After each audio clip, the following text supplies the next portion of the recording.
Salomão não era um homem comum. Ele possuía riquezas que ultrapassavam a imaginação de qualquer rei do seu tempo. Governava um império que se estendia desde o Eufrates até as fronteiras do Egito. Tinha sabedoria reconhecida por todas as nações ao redor. Construiu o templo mais glorioso que Jerusalém já vira. Casou-se com 700 mulheres e teve 300 concubinas. Seus palácios eram adornados com ouro, prata e especiarias raras. Qualquer coisa que seus olhos desejassem, ele não negava a si mesmo. E ainda assim, no livro de Eclesiastes, esse mesmo homem abre sua reflexão com uma das declarações mais perturbadoras de toda a Escritura. Vaidade de vaidades. Tudo é vaidade. Não era um pobre lamentando sua miséria. Era o homem que teve acesso a tudo e descobriu que nada daquilo preenchia o vazio dentro dele. Essa é a primeira lição escondida no livro. Prosperidade sem Deus não produz satisfação, apenas multiplica a frustração. E talvez você esteja sentindo exatamente isso agora. Talvez tenha conquistado coisas, alcançado metas, mas ainda sinta que algo falta. Se você quer sair desse vazio e construir uma vida de verdadeira intimidade com Deus, preparamos algo especial para você. O e-book 7 dias para se aproximar de Deus. Guia prático de fé, oração e proteção espiritual. São 7 dias de jornada transformadora, com ensinamentos práticos, orações poderosas e passos simples que vão te reconectar com o propósito eterno que Salomão descobriu tarde demais. Não deixe para amanhã o que pode mudar sua vida hoje. O link está no comentário fixado desse vídeo. Pegue seu guia agora e comece essa caminhada. Quando Salomão usa a palavra hebraica revel, traduzida como vaidade, ele está falando de algo que é vapor, fumaça, algo passageiro e sem substância real. Ele não está dizendo que a vida é ruim ou que não vale a pena viver. Está dizendo que tudo aquilo que o ser humano busca debaixo do sol, quando desconectado do propósito eterno de Deus, se torna efêmero. No capítulo 1, versículos 2 e 3 de Eclesiastes, o pregador questiona: que proveito tem o homem de todo o seu trabalho com que se afadiga debaixo do sol? Essa pergunta não é retórica, é uma ferida aberta. Salomão trabalhou, construiu, acumulou, desfrutou e ao final olhou para trás e viu que tudo escorria entre seus dedos como areia. Ele teve o que muitos nunca terão. E descobriu algo que poucos têm coragem de admitir: nada disso basta. O coração humano foi feito para algo maior do que conquistas temporais. Foi feito para Deus. E quando tentamos preencher esse espaço com qualquer outra coisa, não importa quão grandiosa seja, o resultado é sempre o mesmo: vazio. Esse vazio não é acidental, é proposital. Deus colocou a eternidade no coração do homem, como o próprio Salomão escreve em Eclesiastes capítulo 3, versículo 11. Fomos criados com uma fome que nenhuma realização terrena consegue saciar. Podemos ter sucesso profissional, reconhecimento público, saúde física, relacionamentos prazerosos e ainda assim sentir que falta algo. Porque falta. Falta a presença de Deus como centro da nossa existência. Salomão testou todas as outras opções. Ele provou o prazer até a exaustão. Acumulou riquezas até não ter mais onde guardar. Exerceu poder absoluto sobre milhares de pessoas. Buscou conhecimento até os limites da sabedoria humana. E no final, escreveu Eclesiastes não como um livro de respostas fáceis, mas como um alerta. Se você tentar construir uma vida sem Deus no centro, mesmo que essa vida pareça perfeita aos olhos dos outros, você vai acordar um dia e perceber que viveu perseguindo vento. E vento não se pode segurar. Salomão decidiu testar se a alegria e o prazer poderiam dar sentido à vida. Ele não fez isso de forma moderada. Fez de maneira absoluta, sem restrições. No capítulo 2, versículos 1 a 3 de Eclesiastes, ele relata: disse eu no meu coração, vem agora, Eu te provarei com alegria, portanto goza o prazer. Ele entregou-se ao riso, ao vinho, à construção de jardins, vinhas, casas magníficas. Adquiriu escravos, possuiu rebanhos, acumulou cantores e cantoras. Tudo o que os olhos desejavam, ele não lhes negava. Nenhum prazer ficou fora do seu alcance. Se existe alguém que poderia dizer que testou essa hipótese até o fim, esse alguém foi Salomão. E qual foi a conclusão dele? Que tudo era vaidade e aflição de espírito. O prazer prometia satisfação duradoura, mas entregava apenas alívio temporário, seguido de mais vazio. A cada nova experiência, a necessidade de intensidade aumentava, mas a satisfação diminuía. Ele descobriu que o prazer é como água salgada. Quanto mais você bebe, mais sede tem. Esse é um dos alertas mais relevantes de Eclesiastes para a nossa geração. Vivemos numa cultura obcecada pela busca do prazer. A mídia nos bombardeia com promessas de felicidade através do entretenimento, da sensualidade, do consumo, das experiências marcantes. Somos ensinados desde cedo que uma vida boa é uma vida cheia de momentos prazerosos. E quando esses momentos não são suficientes, buscamos mais. Viagens mais exóticas, comidas mais refinadas, festas mais intensas, relacionamentos mais excitantes. Mas o ciclo nunca termina, porque o prazer, por sua própria natureza, é passageiro. Ele depende de estímulos externos que precisam ser constantemente renovados. Uma música que você ama hoje te enjoa depois de ouvi-la 100 vezes. Um prato que te fascina perde o encanto quando se torna rotina. Um relacionamento que começou com paixão avassaladora pode se tornar tedioso se não houver algo mais profundo sustentando. Salomão percebeu isso 3.000 anos atrás. O prazer não foi feito para ser o objetivo da vida. Foi feito para ser um presente ao longo do caminho, quando vivido dentro do propósito de Deus. O problema não está no prazer em si. Deus criou o riso, o vinho, a comida, o sexo dentro do casamento, a música, a beleza da natureza. O problema está em fazer do prazer o seu Deus. Quando transformamos o prazer em nosso objetivo central, ele se torna um tirano. Passamos a viver em função dele. Nossa autoestima depende da próxima experiência boa. Nosso humor oscila conforme conseguimos ou não satisfazer nossos desejos.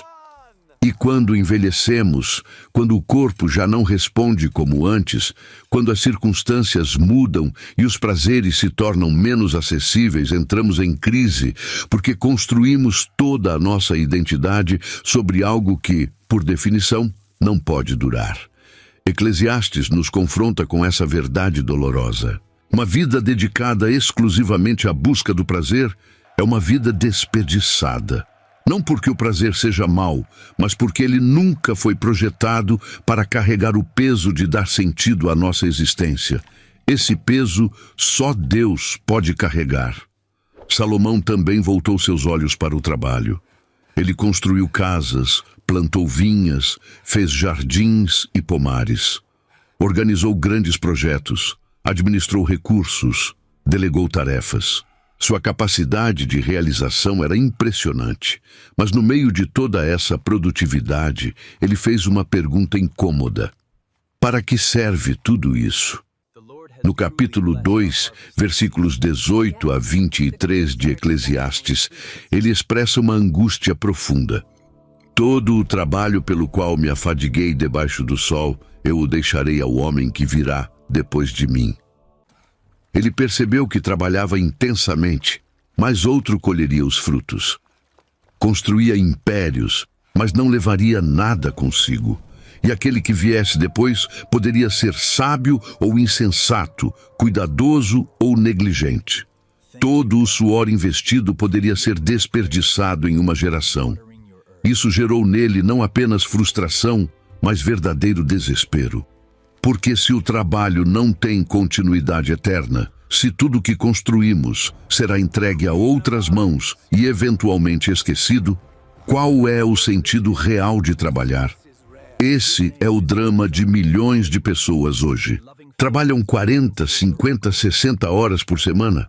Constroem carreiras, acumulam patrimônio, alcançam metas. Mas, no fundo, há uma pergunta não respondida. Para quê? Quando o trabalho é apenas um meio de sobrevivência, ele se torna um fardo insuportável. Quando é apenas uma forma de acumular riquezas, ele se torna uma escravidão voluntária. Quando é apenas uma busca por reconhecimento, ele se torna um poço sem fundo de insatisfação. Salomão viu isso claramente. Ele viu que o trabalho desconectado de um propósito transcendente gera cansaço existencial. No capítulo 4, versículos 7 e 8, ele descreve o homem solitário que trabalha sem cessar, que nunca está satisfeito com o que tem e que nem sequer se pergunta: para quem estou me esforçando e por que privo minha alma do bem? É o retrato de uma vida inteira dedicada a algo que no final não importa. Trabalhar sem propósito eterno é como correr em uma esteira.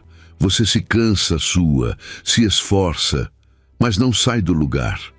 A resposta de Eclesiastes não é parar de trabalhar, é trabalhar com a perspectiva correta. No capítulo 3, versículo 13, Salomão reconhece que há alegria no trabalho quando ele é recebido como dom de Deus. Todo homem coma, beba e desfrute o bem de todo o seu trabalho. Isso é dom de Deus. O trabalho tem dignidade quando é oferecido a Deus. Quando você trabalha não apenas pelo salário, não apenas pelo reconhecimento, mas como um ato de adoração e serviço, o trabalho deixa de ser maldição e passa a ser vocação. Mesmo que outro herde o que você construiu, mesmo que seu nome seja esquecido daqui a 100 anos, você trabalha sabendo que Deus vê, que Deus valoriza e que nada feito para Ele é em vão. Essa é a grande diferença entre o trabalho secular e o trabalho santificado. Um é apenas esforço sob o sol. O outro é esforço sob o olhar de Deus. E isso muda tudo. Salomão era conhecido como o homem mais sábio do mundo. Reis e rainhas viajavam de terras distantes apenas para ouvir suas palavras. Ele compôs 3.000 provérbios e 1.005 cânticos. Discorreu sobre plantas, desde o cedro do Líbano até o isopo que brota da parede. Falou sobre animais, aves, répteis e peixes. Seu conhecimento abrangia filosofia, ciências naturais, administração, relações humanas. Se alguém poderia confiar na sabedoria humana como fonte de sentido, esse alguém seria Salomão. Mas no capítulo 1, versículos 16 a 18 de Eclesiastes, ele faz uma declaração surpreendente. Apliquei meu coração a conhecer a sabedoria e a conhecer os desvarios e as loucuras. E vim a saber que também isso era aflição de espírito, porque na muita sabedoria há muito enfado, e quem aumenta a ciência, aumenta a tristeza. Ele descobriu que quanto mais conhecimento acumulava, mais percebia os limites desse conhecimento. Quanto mais entendia sobre o mundo, mais angustiante se tornava a percepção da mortalidade, da injustiça, do sofrimento sem explicação aparente. Esse é um dos paradoxos mais profundos de Eclesiastes. A sabedoria humana, quando separada do temor de Deus, não liberta, aprisiona, porque ela te mostra os problemas, mas não te oferece soluções definitivas. Você entende que a vida é curta, mas não sabe como dar eternidade aos seus dias. Você reconhece a injustiça, mas não tem esperança de que ela será corrigida. Você percebe que o mal muitas vezes prospera enquanto o justo sofre, e isso gera revolta, cinismo, amargura. A filosofia grega antiga já havia chegado a conclusões parecidas. Os estoicos ensinavam a resignação. Os epicuristas ensinavam a buscar prazer moderado enquanto fosse possível. Os céticos concluíram que nada pode ser conhecido com certeza. Todas essas escolas de pensamento, por mais brilhantes que fossem, esbarravam no mesmo muro. Debaixo do sol, sem referência ao que está acima do sol, a sabedoria humana encontra seu limite. E esse limite é desesperador. O que Salomão está dizendo não é que devemos abandonar o conhecimento ou desprezar a sabedoria. Ele mesmo escreveu o livro de Provérbios, exaltando a importância da sabedoria. O alerta aqui é diferente. É sobre onde você deposita sua confiança última. Se você acredita que a ciência, a filosofia, a psicologia, a tecnologia vão resolver todos os dilemas humanos, você está se preparando para uma grande decepção. Essas áreas do conhecimento são valiosas, úteis, necessárias, mas elas não respondem às perguntas mais fundamentais. De onde vim? Para onde vou? Por que existo? O que acontece depois da morte? Como lidar com a culpa? Como encontrar perdão verdadeiro? A sabedoria humana desconectada de Deus pode construir arranha-céus, curar doenças, enviar sondas ao espaço, mas não consegue dar paz a um coração angustiado. Não consegue oferecer esperança diante da morte. Não consegue preencher o vazio existencial que Eclesiastes denuncia, porque esse vazio só pode ser preenchido por aquele que colocou a eternidade dentro de nós. Uma das seções mais perturbadoras de Eclesiastes é quando Salomão olha ao redor e vê injustiça por todos os lados. No capítulo 3, versículo 16, ele registra: Vi ainda debaixo do sol que no lugar do juízo havia impiedade, e no lugar da justiça havia impiedade.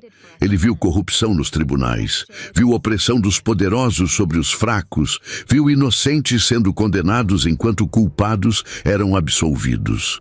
E no capítulo 4, versículos 1 a 3, ele descreve algo ainda mais pesado. Vi todas as opressões que se fazem debaixo do sol, e eis as lágrimas dos oprimidos, sem ter quem os consolasse. Do lado dos seus opressores havia poder, mas os oprimidos não tinham consolador. Diante dessa realidade brutal, Salomão chega a uma conclusão chocante. Os mortos são mais felizes do que os vivos, e mais feliz ainda é aquele que nunca nasceu e não viu as obras más que se fazem debaixo do sol. Quando você olha para a injustiça sem ter esperança de que ela será corrigida, o desespero toma conta. Esse é o dilema de quem vive sem a perspectiva do juízo divino.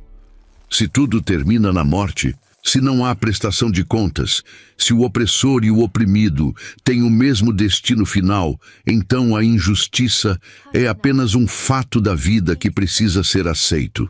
Você pode lutar contra ela, pode tentar minimizá-la, mas no fundo sabe que nunca será plenamente resolvida.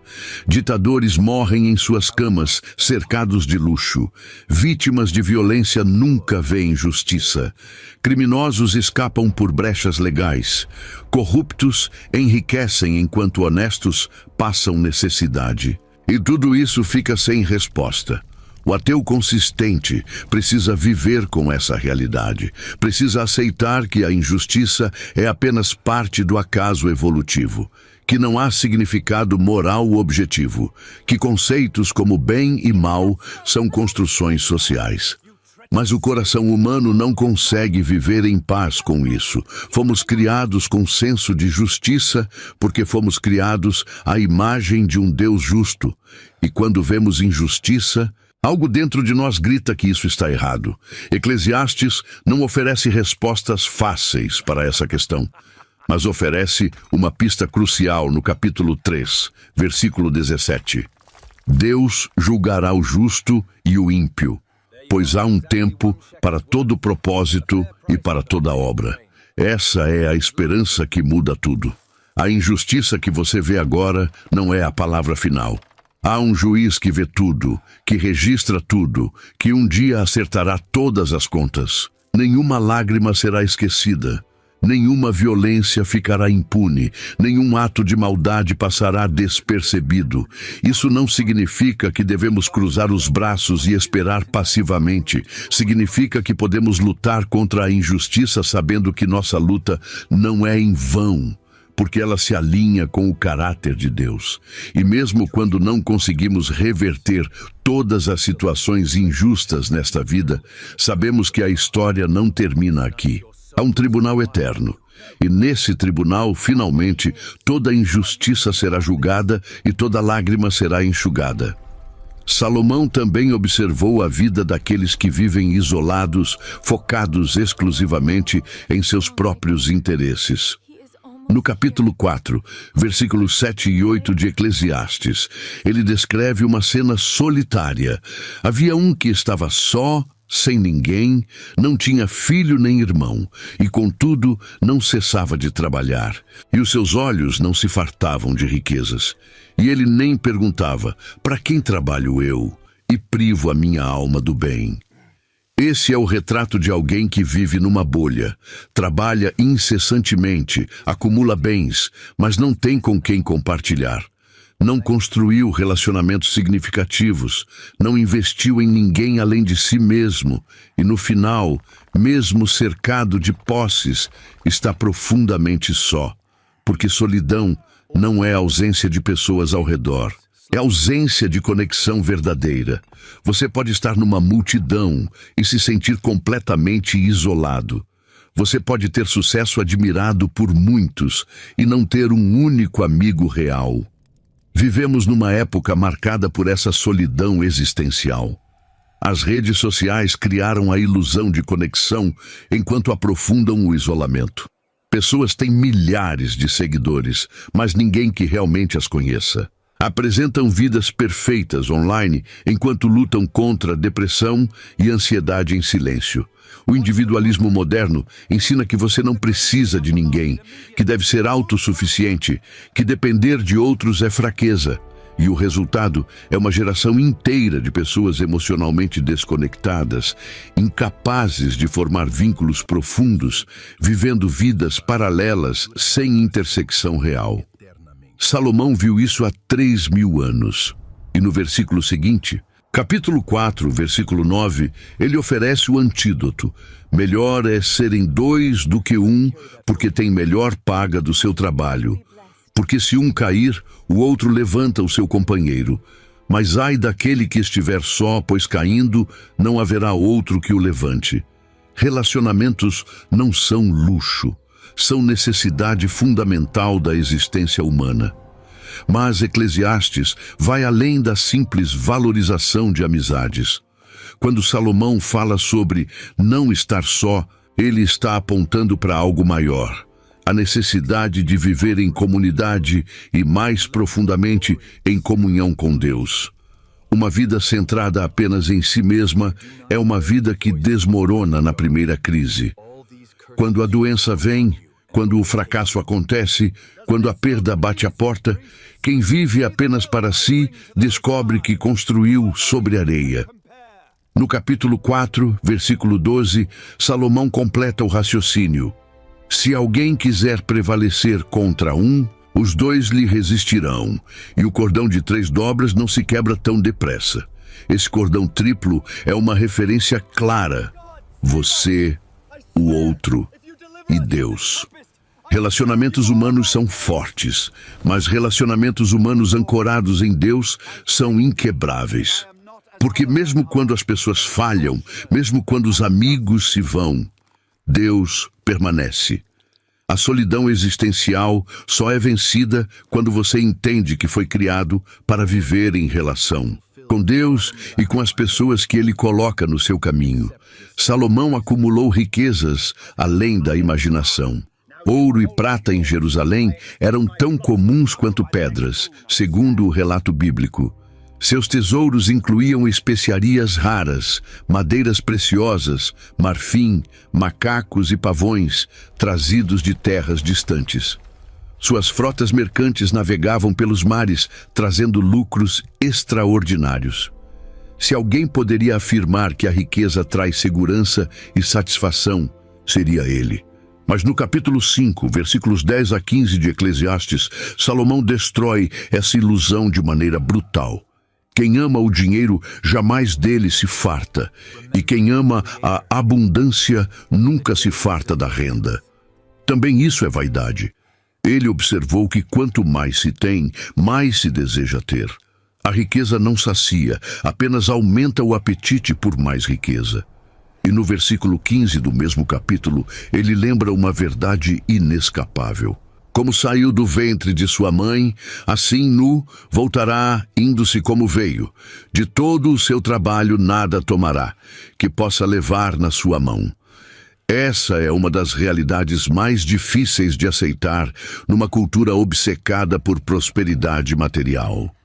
Passamos a vida inteira acumulando. Compramos casas maiores, carros melhores, investimos em ações, construímos patrimônio. E tudo isso com a ilusão de que estamos criando segurança. Mas segurança contra o quê? A morte não respeita a conta bancária. A doença não consulta seu portfólio de investimentos antes de chegar. O tempo não para porque você é rico. Salomão viu homens ricos perderem tudo em empreendimentos mal-sucedidos. Viu pais acumularem fortunas para filhos que as desperdiçaram. Viu pessoas trabalharem a vida toda, privando-se de tudo, apenas para deixar heranças que geraram brigas e destruíram famílias. No capítulo 6, versículo 2, ele descreve o cenário trágico. Um homem a quem Deus deu riquezas, bens e honra, e nada lhe falta de tudo quanto a sua alma deseja. Mas Deus não lhe concede poder de comer disso, antes o estranho o come. Isso é vaidade e enfermidade maligna. O problema não está na riqueza em si, está em fazer da riqueza o seu objetivo final. Quando você vive para acumular, você se torna escravo do que deveria ser apenas ferramenta. O dinheiro passa a controlar suas decisões, seus relacionamentos, seu tempo, suas prioridades. Você sacrifica a família para trabalhar mais. Abre mão da integridade para ganhar mais. Compromete valores para não perder oportunidades lucrativas. E no final, mesmo que consiga acumular muito, descobre que não comprou aquilo que realmente importa. Não comprou paz interior, não comprou relacionamentos genuínos, não comprou tempo de qualidade com quem você ama, não comprou perdão para suas culpas, não comprou esperança diante da morte. No Evangelho de Lucas, capítulo 12, versículos 15 a 21, Jesus conta a parábola do rico insensato, que acumulou tanto que precisou construir celeiros maiores, e naquela mesma noite sua alma foi pedida. E Jesus conclui: assim é aquele que para si ajunta tesouros, e não é rico para com Deus. Eclesiastes e o Novo Testamento se alinham perfeitamente. Riqueza que não transcende é apenas vaidade. Um dos textos mais conhecidos de Eclesiastes está no capítulo 3, versículos 1 a 8. Tudo tem o seu tempo determinado, e há tempo para todo propósito debaixo do céu. Tempo de nascer e tempo de morrer, tempo de plantar e tempo de arrancar o que se plantou, tempo de matar e tempo de curar, tempo de derribar e tempo de edificar. Salomão lista 28 situações opostas, todas submetidas ao fluxo inexorável do tempo. Muitos leem esse texto como poesia reconfortante, como se fosse apenas uma reflexão sobre as estações naturais da vida. Mas o tom de Salomão não é de conforto, é de angústia. Logo em seguida, no versículo 9, ele pergunta: que proveito tem o trabalhador naquilo em que trabalha? E no versículo 11, ele revela a fonte do desconforto. Tudo fez Deus formoso no seu tempo. Também pôs a eternidade no coração do homem, sem que este possa descobrir a obra que Deus fez desde o princípio até ao fim. Essa é a tensão central. Vivemos no tempo, mas fomos feitos para a eternidade. E isso cria uma inquietação permanente. Quando você não tem perspectiva eterna, o tempo se torna um inimigo implacável. Cada aniversário é um lembrete de que você está mais perto do fim. Cada ruga Cada cabelo branco, cada limite físico que antes você não tinha é um sinal de que o relógio não para. Você tenta aproveitar cada momento, mas os momentos escorrem entre seus dedos. Você faz planos para o futuro, mas não tem garantia de que chegará lá. Você olha para o passado e vê oportunidades perdidas, escolhas erradas, tempo desperdiçado. E essa consciência do tempo passando sem controle gera ansiedade profunda. A cultura moderna tenta combater isso com produtividade extrema. Você precisa aproveitar cada minuto, otimizar cada hora, não desperdiçar nenhum segundo. Mas isso só aumenta a pressão. Porque por mais produtivo que você seja, o tempo continua passando. E no final, mesmo que você tenha preenchido sua agenda completamente, a pergunta permanece: para onde está indo tudo isso? Eclesiastes responde essa pergunta não oferecendo técnicas de gestão do tempo, mas mudando completamente a perspectiva. No capítulo 3, versículo 14, Salomão escreve: eu sei que tudo quanto Deus faz durará eternamente. Nada se lhe deve acrescentar e nada se lhe deve tirar. E Deus assim o fez para que os homens temam diante dele.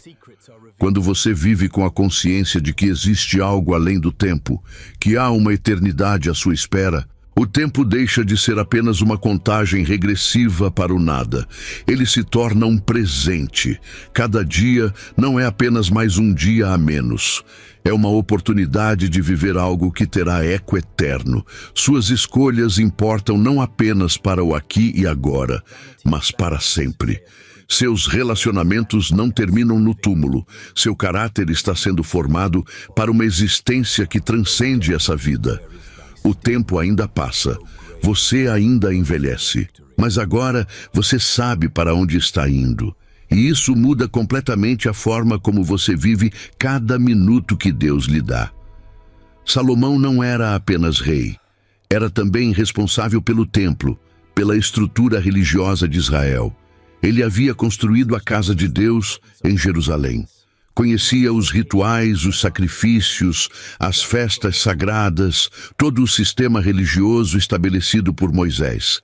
E ainda assim, no capítulo 5, versículos 1 a 7 de Eclesiastes, ele faz alertas severos sobre religiosidade vazia. Guarda o teu pé quando entrares na casa de Deus. Chegar-se para ouvir é melhor do que oferecer sacrifícios de tolos, pois não sabem que fazem mal. Não te precipites com a tua boca, nem o teu coração se apresse a pronunciar palavra alguma diante de Deus. Porque Deus está nos céus e tu estás sobre a terra, portanto sejam poucas as tuas palavras. Salomão está confrontando algo muito comum em sua época, e ainda mais comum hoje, a tendência de transformar fé em performance religiosa. Pessoas que frequentam templos, repetem orações decoradas, fazem votos impulsivos, mas cujos corações estão longe de Deus. Essa é uma das críticas mais contundentes de Eclesiastes. Religião sem relacionamento real com Deus não passa de ritualismo vazio. Você pode cantar hinos, levantar as mãos, participar de todas as atividades da igreja, conhecer doutrina teológica de cor e ainda assim estar vivendo no mesmo vazio existencial de quem não tem fé nenhuma. Porque o que importa não é a aparência externa de espiritualidade, é a realidade interna de um coração transformado. No versículo 4 do capítulo 5, Salomão adverte sobre fazer votos e não cumpri-los. Quando a Deus fizeres algum voto, não tardes em cumpri-lo, porque não se agrada de tolos. Melhor é que não votes do que votes e não cumpras. Quantas pessoas fazem promessas a Deus em momentos de desespero e depois esquecem quando a crise passa? Quantas vivem de negociação espiritual, tentando barganhar com Deus como se ele fosse um sócio comercial? Esse tipo de religiosidade não produz vida, produz formalismo morto. O alerta de Eclesiastes aqui é fundamental. Se você está usando a religião como mais uma tentativa de preencher o vazio sem verdadeiramente se render a Deus, você está apenas acrescentando outra camada de vaidade à sua vida. Deus não se impressiona com frequência a cultos. Não se comove com orações eloquentes e vazias, não se deixa manipular por ofertas e sacrifícios dados com motivação errada. O que ele busca é verdade no íntimo. Corações quebrantados, pessoas que se aproximam dele não porque querem algo, mas porque reconhecem quem ele é. No Evangelho de João, capítulo 4, versículos 23 e 24, Jesus diz que Deus busca adoradores que o adorem em espírito e em verdade. Essa é a única religiosidade que vale alguma coisa, não a que impressiona os outros, não a que alimenta seu ego espiritual, mas aquela que brota de um encontro genuíno com o Deus vivo, que transforma você de dentro para fora e que resulta numa vida inteira, vivida sob sua autoridade. No capítulo 12 de Eclesiastes, Salomão escreve um dos textos mais poéticos e ao mesmo tempo mais perturbadores de toda a Escritura. Ele descreve o processo de envelhecimento com imagens vívidas e dolorosas. Lembra-te do teu Criador nos dias da tua mocidade, antes que venham os maus dias e cheguem os anos dos quais dirás, não tenho prazer neles. Antes que se escureçam o sol, a lua e as estrelas, e tornem a vir as nuvens depois da chuva. Ele está falando do declínio inevitável do corpo e da mente. Os versículos seguintes pintam um quadro detalhado. Os guardas da casa tremem, os homens fortes se encurvam, os que moem cessam por serem poucos, os que olham pelas janelas se escurecem. Cada imagem é uma metáfora para as perdas que acompanham a velhice. As mãos tremem, as costas se curvam, os dentes caem, a visão falha, o sono se torna difícil, os medos aumentam e, eventualmente, o cordão de prata se rompe, o copo de ouro se quebra, a vida termina. Esse texto não é apenas uma descrição biológica, é um alerta existencial. Salomão está dizendo, se você esperar até o fim da vida para buscar a Deus, você chegará lá com um peso esmagador de arrependimento. Porque quando o corpo já não responde, quando a energia se foi, quando as portas de oportunidade se fecharam, você olhará para trás e verá uma vida inteira desperdiçada em coisas que não tinham valor eterno. Quantas pessoas chegam à velhice amarguradas exatamente por isso? Passaram décadas perseguindo objetivos errados. Sacrificaram relacionamentos em nome de carreiras que agora não importam mais.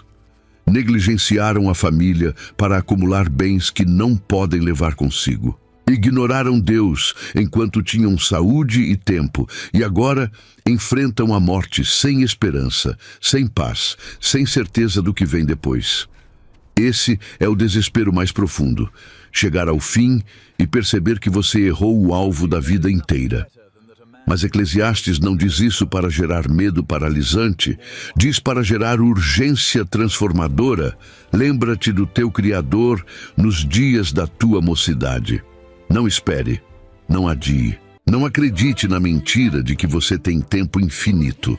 A vida é curta, o tempo é implacável, e cada dia que passa sem viver sob o propósito de Deus é um dia perdido. Isso não significa que quem já envelheceu sem Deus está sem esperança. A misericórdia divina alcança pessoas em qualquer fase da vida. O ladrão na cruz, ao lado de Jesus, encontrou salvação nas últimas horas de sua existência.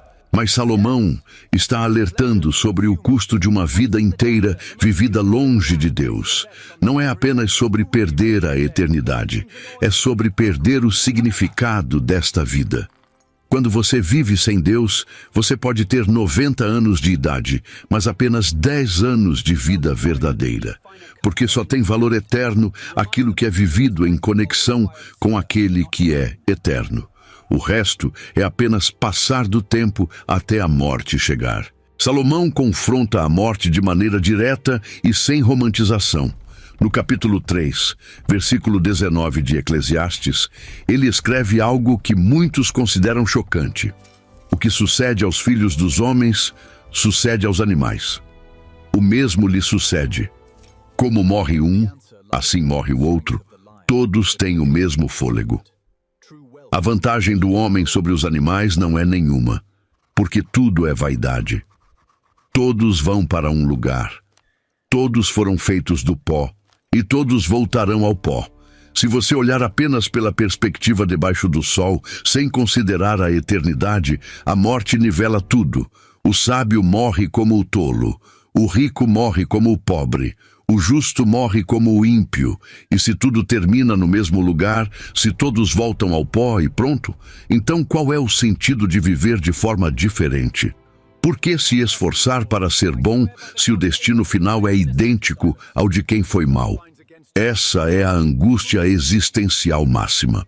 Filósofos ateus têm lidado com essa questão há séculos.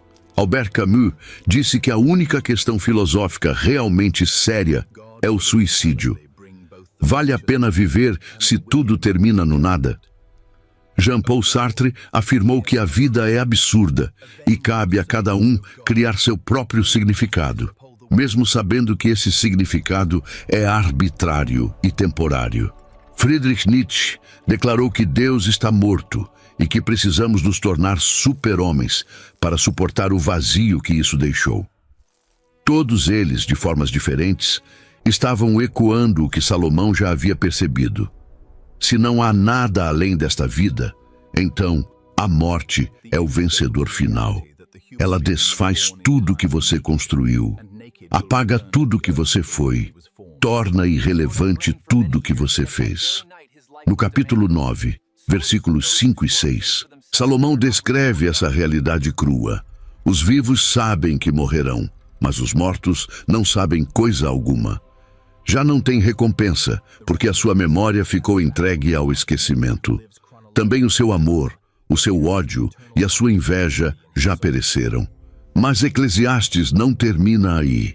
Essa descrição desesperadora da morte é proposital.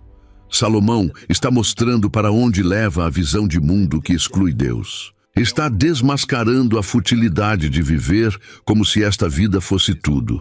Porque se você realmente acredita que a morte é o fim absoluto, você deveria viver de forma completamente diferente do que a maioria vive. Não deveria se preocupar com ética, com justiça, com legado. Deveria apenas buscar o máximo de prazer possível antes que tudo acabe. Mas ninguém consegue viver assim de verdade, porque lá no fundo, mesmo os que negam Deus, sabem que há algo mais. A eternidade que Deus colocou no coração humano não pode ser apagada por filosofia ou ceticismo. Ela continua lá, gritando que a morte não pode ser a última palavra. E Eclesiastes prepara o terreno para a grande revelação final. Há um Deus que julga, há uma eternidade que espera e há uma forma certa de viver à luz dessa realidade. A morte só é ponto final para quem vive sem esperança eterna. Para quem vive em Deus, a morte é apenas passagem. Depois de 12 capítulos explorando a futilidade de tudo debaixo do sol, depois de desmontar cada tentativa humana de encontrar significado sem Deus, Salomão finalmente chega ao veredicto. No capítulo 12, versículos 13 e 14 de Eclesiastes, ele conclui: de tudo o que se tem ouvido, a suma é: teme a Deus e guarda os seus mandamentos, porque isto é o dever de todo homem. Porque Deus há de trazer a juízo toda obra, até as que estão escondidas, quer sejam boas, quer sejam más. Esse é o ponto de chegada. Toda a jornada de desespero existencial tinha um propósito: levar você a perceber que só há uma resposta para o vazio humano. E essa resposta não é uma filosofia, não é uma técnica, não é um conjunto de regras, é uma pessoa, é Deus. Temer a Deus não significa ter pavor dele. Significa reconhecer quem Ele é, submeter-se à sua autoridade, viver com reverência diante de sua majestade e santidade. Guardar os mandamentos de Deus não é legalismo religioso, é sabedoria prática, porque os mandamentos de Deus não são arbitrários. Eles refletem a natureza da realidade. Quando você mente, você destrói confiança. Quando você rouba, você viola o direito do outro. Quando você adultera, você despedaça famílias. Quando você idolatra, você entrega seu coração a algo que não pode salvá-lo. Os mandamentos de Deus são como o manual de instruções da vida. Você pode ignorá-los, mas vai pagar o preço. Salomão testou todas as alternativas. Buscou prazer, conhecimento, riqueza, poder, realizações. E descobriu que nada disso preenche o vazio. Só Deus preenche. E viver para Deus significa viver segundo os padrões que Ele estabeleceu.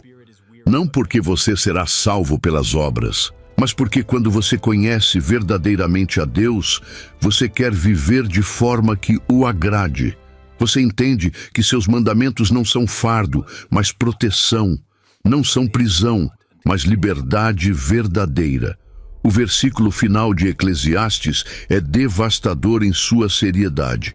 Deus há de trazer a juízo toda obra, até as que estão escondidas. Nada passa despercebido, nada fica sem prestação de contas. Cada palavra, cada ação, cada pensamento será avaliado. Isso poderia ser uma notícia aterrorizante. E para quem vive em rebeldia contra Deus, é. Mas para quem vive sob a graça de Deus, para quem reconheceu sua necessidade de perdão e encontrou esse perdão em Cristo, o juízo final não é terror. É justiça. É a garantia de que todo mal será punido, toda injustiça será corrigida, toda lágrima será enxugada. Eclesiastes termina apontando para além de si mesmo. Aponta para a necessidade de um Salvador.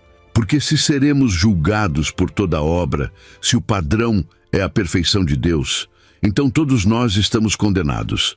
Ninguém guarda perfeitamente os mandamentos. Todos falhamos, e é aí que o Novo Testamento completa o que Eclesiastes iniciou. Há um que viveu perfeitamente, que morreu em nosso lugar, que ressuscitou vencendo a morte. E nele o vazio é preenchido. Nele a vida ganha sentido. Nele, a morte perde o ferrão. Eclesiastes não foi escrito apenas para diagnosticar o problema. Foi escrito para que você não precise repetir os mesmos erros de Salomão. Ele testou todas as alternativas para que você não precise testar. Ele desperdiçou anos perseguindo o vento para que você não desperdice os seus. A pergunta agora é prática. Como viver de forma diferente? Como aplicar as lições de Eclesiastes na sua vida cotidiana? A resposta começa com uma mudança radical de perspectiva. Você precisa parar de viver debaixo do sol e começar a viver à luz da eternidade. Isso significa que cada decisão, cada relacionamento, cada investimento de tempo e energia precisa ser filtrado por uma pergunta simples. Isso tem valor eterno ou é apenas mais uma vaidade que vai desaparecer? Quando você coloca Deus no centro, quando o teme e guarda seus mandamentos, tudo muda. O trabalho deixa de ser apenas sobrevivência e passa a ser vocação. Os relacionamentos deixam de ser utilitários e passam a ser expressões de amor sacrificial. O dinheiro deixa de ser seu senhor e passa a ser ferramenta para o reino. Viver sem cair no vazio significa também abraçar os limites da sua humanidade. Salomão tentou transcender esses limites através do conhecimento, da riqueza, do prazer, e descobriu que não funcionava. Você não precisa saber tudo, não precisa ter tudo, não precisa experimentar tudo. Há uma paz profunda em reconhecer que você é criatura, não criador. Que há coisas que estão além do seu controle e da sua compreensão, e que está tudo bem, porque Deus está no controle. No capítulo 8, versículo 17 de Eclesiastes, Salomão escreve: Vi toda a obra de Deus, e que o homem não pode compreender a obra que se faz debaixo do sol. Por mais que o homem trabalhe para a descobrir, não a achará. Ainda que o sábio diga que a conhece, nem por isso a poderá achar. Aceitar essa realidade não é derrotismo, é sabedoria. Você faz o que pode com o que tem onde está, e confia que Deus está cuidando do resto. Viver com sentido também exige que você aprenda a receber cada dia como presente. No capítulo 9, versículos 7 a 10, Salomão dá um conselho surpreendente. Vai, come com alegria o teu pão e bebe com coração contente o teu vinho, pois Deus já se agradou das tuas obras. Em todo o tempo sejam alvas as tuas vestes, e não falte o óleo sobre a tua cabeça. Goza a vida com a mulher que amas, todos os dias da tua vida, vã que Deus te deu debaixo do sol. Todos os dias da tua vaidade, pois este é o teu quinhão nesta vida e no teu trabalho que fizeste debaixo do sol. Tudo quanto te vier à mão para fazer, faze-o conforme as tuas forças. Isso não é hedonismo, é gratidão, é entender que mesmo neste mundo quebrado, mesmo em meio à vaidade das coisas temporais, há dádivas de Deus que devem ser desfrutadas com o coração agradecido.